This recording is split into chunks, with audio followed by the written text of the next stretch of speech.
Gloria a Dios, aleluya. ¿Cuántos amamos Dios al les bendiga Señor? a todas. Me alegra poder estar en este momento con ustedes. Es una bendición que, bueno, estos medios nos conecten, ¿cierto? Muchas de nosotras tal vez le teníamos temor al computador, al celular, a la internet y bueno, a todas estas cosas, pero miren lo bueno que es. Nos podemos conectar y desde muy temprano estar juntas y unidas en oración. Bueno, saludo a Julianita, es familiar, prima de mi esposo, a sus tías que también se conectan aquí de manera especial, a la hermana Liliana Herrera, tomé nota de su nombre, sé que empezó este programa, también un saludo especial para ella y bueno, para todas las mujeres y hombres que hacen parte de este proyecto. De verdad que hay un mundo que necesita de nuestras oraciones. Ayer justamente hablaba con mi esposo y uno sale acá a 2 cuadras de nuestra casa y vemos culturas de todo el mundo.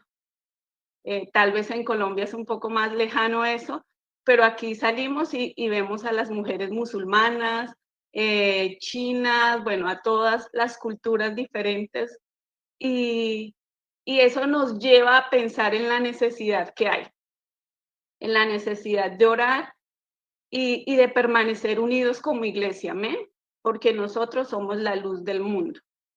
Junto con mi esposo vivimos en Toronto, Canadá, hace 3 años. Por la gracia y misericordia del Señor servimos aquí. Mi esposo sirve en la junta local con los jóvenes y yo sirvo con las damas como maestra de escuela dominical. Y bueno, hacemos lo que el Señor nos ponga a hacer. Hay necesidad, mucha necesidad, pocos servidores, las iglesias son pequeñas, pero también está el Señor, el que está allí, está aquí, y es una alegría poder servirle al Señor. Es una alegría poder ser esos instrumentos que el Señor quiere para nosotros. Amén.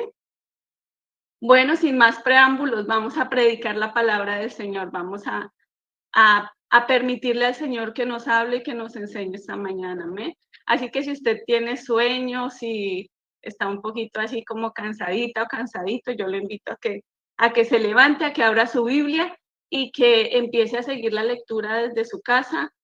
También quiero saludar a los hermanos que están conectados por Facebook, a los que van a escuchar en diferido esta prédica, que el Señor Jesús nos hable a todos y nos enseñe. Amén. En una de las oraciones esta mañana decía una hermana, somos una familia. Y lo hemos escuchado de varias hermanas que han orado, de la hermana que dirige, y realmente somos una familia. Somos la familia grande del Señor en la tierra. Somos la familia que pone la luz en este mundo caótico. Hace años yo no acostumbro a ver noticias, pero pues es casi que inevitable, ¿cierto? Enterarnos y saber de las cosas que acontecen en el mundo y son tristes y el mundo necesita esperanza y esa esperanza la tenemos nosotras, la tenemos nosotros. Tenemos al Dios que salva, al Dios que restaura, al Dios que hace las cosas nuevas. Amén. Bueno, y vamos a leer, si usted tiene su Biblia, vaya siguiendo la lectura ahí, o si no, tranquila, solo en virtud de lo cual no puede dividirse sin que su esencia se destruya o se modifique. Si dividimos un huevo, ¿qué pasa? Pues ya vamos a encontrar o la yema o la clara, ¿cierto? O la cáscara, pero no vamos a encontrar un huevo como tal, es junto. La unidad se trata de eso. La unidad es un conjunto de cosas que forman un elemento, ¿cierto? Y eso es lo que formamos cada uno de nosotros, que formamos el elemento que es la iglesia del Señor en la tierra, ¿cierto? Cada uno de nosotros tiene una condición y cumple una esencia especial en un conjunto que es la armonía de la iglesia. Cada uno tiene unas virtudes y unas cualidades que hacen parte esencial de esa unidad, pero que se necesitan y que esa virtud no anula la individualidad de cada uno de nosotros, pero que sí nos lleva a ser parte esencial de ese conjunto. ¿Y qué nos une a nosotros? ¿Qué es lo que nos une a nosotros como iglesia? Nos une Jesucristo, ¿cierto? Nos une el Señor. Y esto nos da a nosotros un título de cristianos. Y no sé si usted sepa de dónde viene la palabra cristianos. Entonces, la palabra cristianos hace en nuestros antepasados. Ahora nosotros la utilizamos simplemente para referirnos a cualquier persona que sigue al Señor, ¿cierto? De hecho, muchos se dicen cristianos sin seguir realmente al Señor, ¿cierto? Porque solo creemos o han creído en Jesús de alguna manera y eso hace o se autollaman cristianos. Pero mire que en los comienzos no era así. Cuando se utilizó la primera palabra cristianos, que era lo mismo que cristitos o cristos pequeños, lo utilizaban los perseguidores de los discípulos de la iglesia y lo usaban de forma peyorativa, de forma en burla, por decirles a estas personas que seguían a Jesús, a los discípulos, y eso era motivo de risa, motivo de burla para ellos. Pero con el tiempo y tras llevar consigo la cruz del Señor y de sufrir padecimientos, pero también la alegría de conocer al Señor y de predicar su palabra, ellos dijeron, pues sí, pues la gente se burla de nosotros y nos dicen que somos pequeños cristos en forma burlona, pero lo empezaron a tomar, dijeron, es verdad, nosotros somos pequeños cristos, nosotros llevamos la cruz del Señor en nuestra vida, nosotros hemos aceptado al Señor y creemos lo que Él vino a hacer, creemos en la salvación que Él nos da, y entonces ellos mismos tomaron esa o adoptaron para sí, ya no porque otros se lo decían, sino porque ellos quisieron asumir esta palabra, que es lo que nosotros hacemos hoy, de llamarse cristianos. Entonces a nosotros nos une Cristo, a nosotros nos une el Señor, a punto de que nosotros llegamos a ser esos pequeños Cristos que buscamos entre todos alcanzar la plenitud de Él. Ninguno de nosotros podemos alcanzar esa plenitud porque la Biblia dice que individualmente no hay nadie que lo pueda hacer, ¿cierto? Porque solo en Él habita toda la plenitud de su deidad, ¿cierto? Entonces solo es Jesús el único completo, el único esencialmente bueno y dotado de todo. Pero el Señor, teniendo en cuenta que nosotros somos esos eslabones en su obra, a cada uno de nosotros nos repartió y nos dio diferentes dones, diferentes talentos, diferentes ministerios para ser parte de ese cuerpo y que así cada uno de nosotros en conjunto, formando esa unidad, seamos la iglesia del Señor y representemos el cuerpo de Cristo, ¿cierto? Eso es lo que hace la iglesia, es lo que en la Biblia así somos llamados, el cuerpo del Señor. Claramente, ninguno de nosotros contamos con todo lo que es el Señor. Entonces, Efesios 4, del 11 al 13 dice, y Él mismo constituyó a unos apóstoles, ¿cierto?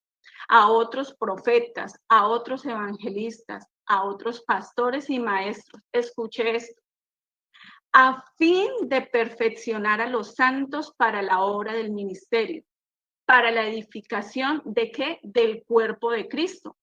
Cada uno de nosotros, cada ministerio que el Señor nos ha dado, cada una de nosotras, el Señor ha impartido algo, hermanas y hermanos. Si usted no sabe qué le ha dado el Señor, usted puede pedirle al Señor que le muestre, pero el Señor a cada uno de nosotros nos ha dado algo que podemos hacer y que somos esenciales en el cuerpo de Cristo.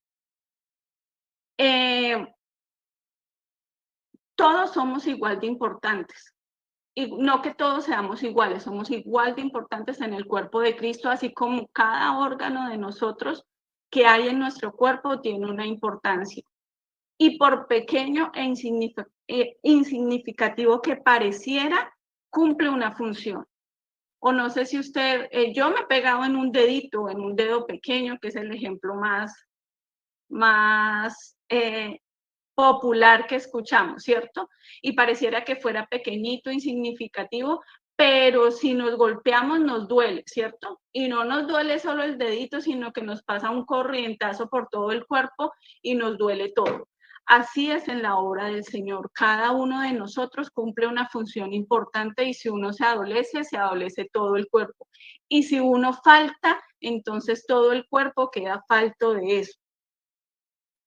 Eso es lo que nosotros llamamos unidad. Y el mejor ejemplo de la unidad es nuestro cuerpo, que tiene diferentes funciones y por eso el Señor nos llamó su cuerpo acá en la tierra. Tiene diferentes funciones, pero todas necesarias. A nosotros nos hace diferentes los dones que Dios nos ha dado, esos regalos que Dios nos ha dado. Y mire que aunque nos hacen diferentes, tenemos que tener claro que esos dones son impartidos por Dios, no nos pertenecen. Así que si tenemos un don que aparentemente es especial o que se usa más, eso no es un motivo de creernos o de parecer más importante, ¿cierto? Porque ese don es dado por Dios. A Él le pertenece, Él lo puso en nosotros para edificación ¿de qué? De su iglesia, de su cuerpo. Aunque Dios nos impartió a nosotros ministerios y dones diferentes, hay algo que Él nos dio en común a todos, a todas. Nos dio en común que su mente. En la primera carta a los Corintios dice, porque ¿quién conoció la mente del Señor? Perdona, Colosenses, porque ¿quién conoció la mente del Señor? ¿Quién le instruirá? Mas nosotros tenemos la mente de Cristo. Cada uno de nosotros, aunque cumplimos una función diferente, tenemos la mente del Señor. Eso nos hace a todos igual de importantes para su obra. El Señor en su misericordia nos ha dado a todos algo igual y ese algo es lo más importante para este cuerpo que es su mente. Todos estos mensajeros de los que hemos hablado, de los que les hablé, cumplían un papel importante en el principio de la iglesia, así como hoy nosotros lo cumplimos.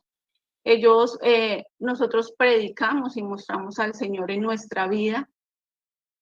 Nosotros a la imagen del Señor, estamos a la imagen del Señor y buscamos su conocimiento pleno. La Biblia dice que que ya en el Señor no hay judíos ni griegos, ¿cierto? Sino que todo, Cristo es el todo y en todos.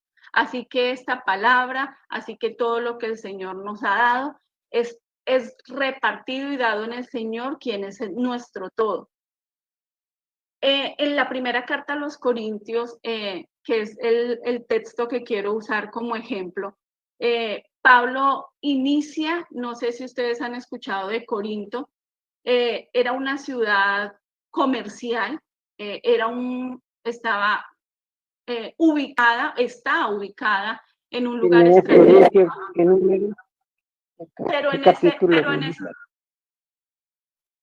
Perdón, hermana. Pero en este tiempo era importante esta ciudad porque para no dar una vuelta, no sé si ustedes lo han visto, es un golfo, para no dar toda la vuelta entre los dos mares, ellos podían atravesar Corinto. ¿Eso qué implicaba? Que sobre ruedas y sobre, digamos, carruajes que hacían para atravesar los barcos y las tripulaciones, pasaba todo tipo de personas por allí. Era un lugar visitado por diferentes culturas, por diferentes tipos de personas, por diferentes creencias, y esto hizo que Corinto fuera una ciudad muy desordenada en todos los aspectos.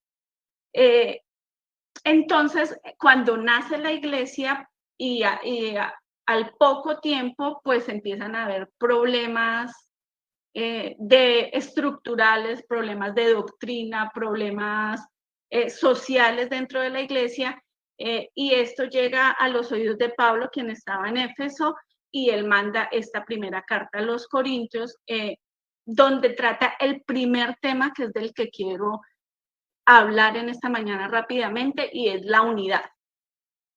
Es lo primero que busca, de lo que habla Pablo en la carta. Dice, problemas en la unidad de la doctrina local. ¿Cuáles eran los problemas que identificó Pablo? Primero, la necesidad de predicar todos lo mismo. ¿Y qué es lo que nosotros debemos predicar? ¿Qué era lo que debían predicar entonces en este entonces? ¿Y qué debemos predicar hasta ahora? La palabra del Señor. Predicar de las escrituras, ¿cierto? Por eso es importante, y la Biblia nos insta a nosotros a conocer la doctrina, a conocer en qué hemos creído, a ser capaces de fundamentar nuestra vida en lo que dice la palabra del Señor, a mostrar el sacrificio de la cruz, que es nuestra salvación, ¿cierto? Entonces, no se trata de predicar bonito, no se trata de ser elocuente, porque esos hay muchos. Ustedes, hermanas, con este tema de la tecnología, abren su Facebook, abren cualquier red social, incluso su correo, y salen anuncios de predicadores, de entusiastas, de miles de cosas que nosotros podemos escuchar. Pero esto no es lo que Dios quiere que aprendamos, en esto no es lo que Dios quiere que nos instruyamos. Esto fue lo primero que corrigió en la iglesia de Corinto, que si traemos la asociación al mundo de ahora, es similar a lo que estamos viviendo, nada lejano a nuestra realidad actual. Hay problemas, hay necesidad de muchas cosas, pero ahí está el Señor y sigue la palabra. Prediquemos la palabra, hermanas. Esa es nuestra primera función como cuerpo de Cristo. Prediquemos la palabra. Es sencillo lo que está en la Escritura. No necesitamos ni pensar mucho ni pedir muchísima revelación. Las cosas y el fundamento para nuestra salvación es Jesucristo y está en la palabra. Amén. La segunda cosa que quiso corregir Pablo fue la preferencia de los creyentes por los diferentes líderes de la iglesia. Y en Corinto 1, del 13 al 17, Pablo les empieza a hablar de quiénes somos, de quiénes eran ellos. ¿Acaso somos de Pablo? ¿Acaso somos de Apolo? No sé si usted lo ha leído. ¿Acaso somos de Cristo? Entonces, ¿qué pasaba en este entonces? Habían llegado los diferentes líderes a Corinto, habían escuchado, y habían hermanos que estaban buscando seguir o preferencias de uno de esos líderes. No sé si a usted le suena conocido, ¿cierto? No sé si en su iglesia ha pasado. No creo que solo pase en Canadá, pero a veces sentimos más afinidad con ciertas personas y cometemos el error de querer seguir a esa persona, ¿cierto? O seguir lo que esa persona habla. Pero la Biblia dice claramente, puestos los ojos en Jesús, el autor y consumador de la fe. Pablo era un hombre intelectual, Simón Pedro o Cefas era impetuoso y vehemente, Apolos un gran predicador, y por último menciona a Pablo, los de Cristo. ¿Acaso somos de los de Cristo? ¿A qué viene esta expresión o a qué se refería? Aquellos que en la iglesia creían ser más espirituales y habían formado unos círculos pequeños, unos círculos cerrados con actitud de superioridad espiritual. Y no sé si usted ha visto temas o situaciones similares en su iglesia local, que todas estas cosas pensaba yo y decía, pasaban en Corinto, pero pasan ahora en nuestra iglesia local, ¿cierto? Entonces no estamos llamados a formar un círculo pequeñito y a creernos más espirituales que nuestros hermanos porque nosotros somos un cuerpo, ¿cierto? Entonces no se trata de crear ese círculo creyendo que yo oro más o que yo leo más la Biblia o que yo hago, no.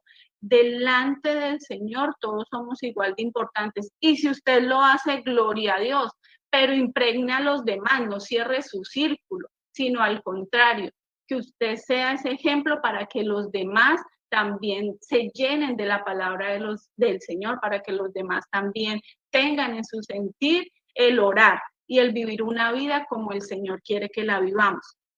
Y la tercera parte de la que quiero, el tercer problema del que quiero hablar es que ellos dejaron de buscar su sabiduría humana y buscaran la sabiduría de Dios, ¿cierto? La gloria humana, dejar a un lado la gloria humana y buscaran la gloria de Dios. Esto es algo en lo que los romanos fácilmente caían, ¿cierto? Porque además ellos, su sabiduría, su intelectualidad los llevaba a creer que eran únicos, que no necesitaban nada más que eso.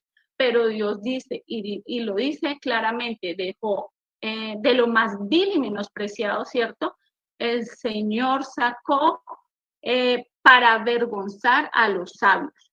Entonces nuestra sabiduría es nula al lado, es lo más poco de Dios. Por más sabios que nosotros nos creamos, no alcanzamos a la sabiduría más pequeñita que tenga el Señor. Y nosotros eso lo debemos tener claro.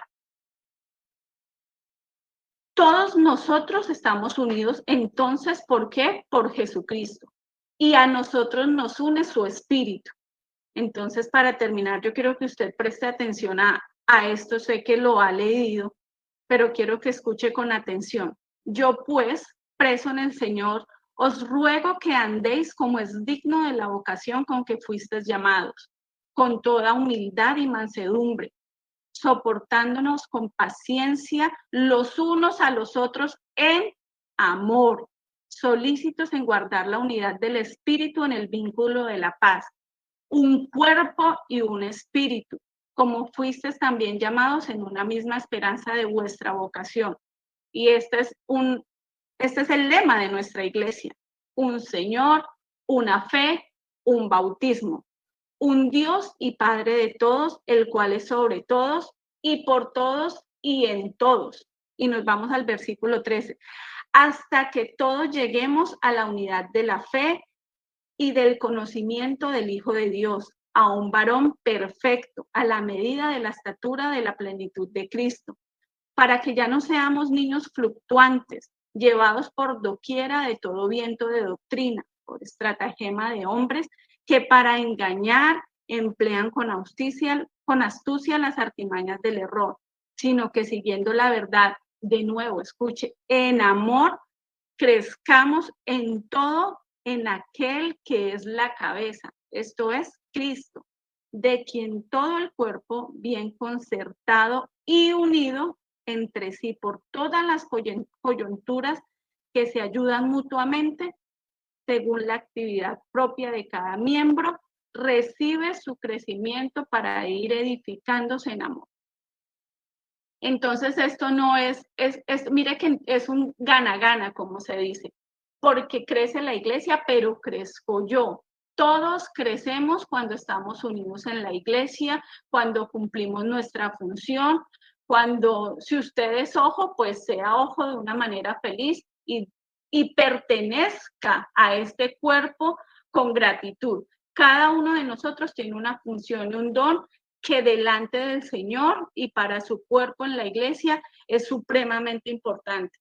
Y la hermana antes en la oración decía, hay caos, y hay caos en todo el mundo, hermanas. Hay caos en Colombia, hay caos en el Medio Oriente, no sé si ustedes han escuchado las noticias de Afganistán, hay caos en India, hay caos en el mundo entero, hermanas, en el mundo entero. Y un caos que necesita del Señor. Y no se trata de que oremos como reinas de belleza pidiendo la paz mundial pues, que todo el mundo sea salvo y que llegue la paz. Y no se trata de eso, hermanas. Pero sí se trata de que nosotros conozcamos el lugar y la posición de la iglesia en este mundo, de la posición de la iglesia frente a este caos. Y una iglesia dividida, su iglesia local, su familia dividida, la iglesia a nivel nacional, la iglesia a nivel mundial, si está dividida, no va a poder ser esa luz para este caos. Es así de sencillo, hermano. Si en nuestra casa, no nos vayamos tan lejos, si en nuestra casa, en nuestra familia hay división, no hay armonía. Si el papá da para un lado y la mamá para el otro lado y los hijos para el otro lado, sencillamente no hay armonía. Y la Biblia dice que donde hay armonía, que donde hay unión, el Señor envía bendición, ¿cierto? El Señor envía vida eterna. Por eso nosotros como luz estamos llamados a vivir en unidad y a mostrar al Señor, a que nosotros mostremos por qué nosotros nos llamamos cristianos, ¿cierto? Quienes empezaron a usar esta palabra, entonces era motivo de burla para ellos, porque parecerse a Cristo en ese entonces parecía de alguna manera algo vergonzoso. Pero luego ellos se dieron cuenta que no, que eso que parecía vergonzoso resultó ser una bendición, resultó ser motivo de orgullo. Y eso que para nosotros aparentemente es locura para el mundo, como dice la palabra, es el orgullo nuestro, ¿cierto? No por nosotros, sino por el Señor. Pero entonces a nosotros nos une Jesucristo y nos unen sus virtudes, lo que Él es. Y lo leímos hace poco. ¿Qué nos une? El amor y el perdón. Porque Dios nos ha amado, yo soy capaz de amar. Porque Dios me ha perdonado, yo soy capaz de perdonar. Así que si usted debe perdonar a su esposo, debe perdonar a su líder, debe perdonar a su hermana, debe perdonar a su hermano, debe perdonar a su hijo, hágalo, hermana. Hagámoslo, hermanos. Que en nosotros haya el amor del Señor. Esa es la única forma en que haya unidad, que en nosotros esté el amor del Señor. Porque la Biblia dice, el amor cubre multitud de faltas. Es el amor el que cubre los errores, es el amor el que me hace pasar por alto el agravio, es el amor el que me hace pensar con cordura de mí misma y de mi hermano. Y yo quiero que usted dejarle estas preguntas a usted y quiero que piense por un momento si usted está siendo realmente parte del cuerpo de Cristo de la manera que el Señor quiere, o si usted está queriendo ser un eslabón, o si usted está queriendo salirse de ahí, ¿cierto? ¿Estoy realmente unido al cuerpo de Cristo? ¿Hay algo que pueda mejorar para guardar la unidad del Espíritu en mi iglesia local, en mi familia? ¿Estoy buscando la paz con todos? ¿Realmente soy pacificador? ¿Estoy conforme con lo que el Señor me ha dado? ¿En donde el Señor me ha puesto? ¿O en mi boca solo hay queja o en mi pensamiento solo hay queja? Conozco las virtudes de este Dios tan sublime, tan grande, tan maravilloso, del que hago parte de su cuerpo. Y yo los invito, hermanos y hermanas, a que reflexionemos en esto, a que reflexionemos en esa posición en la que Dios nos ha puesto y a que pensemos, hermanas, que nuestra posición no termina porque ya estamos en agosto, porque estamos, no, ese cargo que a usted le dio, hermana, el Señor, o ese puesto donde el Señor la puso, no necesariamente un cargo, esa función que el Señor le dio, hermana, sígala cumpliendo, hermano, sigámosla cumpliendo porque es importante para el cuerpo de Cristo, porque hay afuera mucha necesidad y nosotros como iglesia tenemos que estar unidos, unidos en Jesucristo, unidos en amor, unidos en perdón y bueno, que podamos llegar a seguir siendo esa luz en medio de este caos, hermanas. Esa es mi invitación, es la invitación de parte del Señor. Incomodémonos un poco y cumplamos el propósito de Dios en nuestras vidas. Amén.